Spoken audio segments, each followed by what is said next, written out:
আসন্ন লোকসভা নির্বাচনে পশ্চিম ত্রিপুরা অষ্টাদশ লোকসভা আসনে ভারতীয় জাতীয় কংগ্রেস মনোনীত ইন্ডিয়া জোটের প্রার্থী আশিস কুমার সাহা বিপুল ভোটে জয়যুক্ত করার লক্ষ্যে সোমবার উদয়পুর জামতলা সিপিএম পার্টি অফিসের সামনে থেকে central road new town road পর্যন্ত এক মিছিলের আয়োজন করা হয়। উদয়পুর জামতলা স্থিত সিপিএম পার্টি অফিস থেকে ইন্ডিয়া জোটের মিছিল সংগঠিত হয়। মিছিলের অগ্রভাগে ছিলেন পশ্চিম ত্রিপুরা আসনের কংগ্রেস প্রার্থী আশিস কুমার সাহা, সিপিআইএম প্রাক্তন মন্ত্রী রতন ভৌমিক, জেলা কংগ্রেস সভাপতি টিটন পাল, সিপিআইএম এর মহকুমা সম্পাদক দিলীপ দত্ত সহ আরো অনেকে।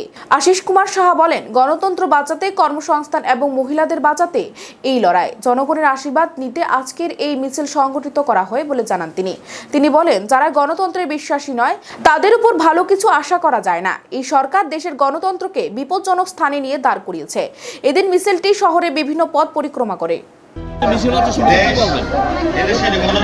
ইন্ডিয়া জোটে নির্বাচনী প্রচার আজকে উদয়পুর মহকুমায় এক পথ পরিক্রমার মধ্যে দিয়ে গণদেবতাদের কাছে আমরা প্রার্থনা করব আমাদের এই মিছিলে উদয়পুর মহকুমার ইন্ডিয়া জোটের নেতৃবৃন্দ, প্রাক্তন মন্ত্রী রতন ভৌমিক, আমাদের সিপিআইএম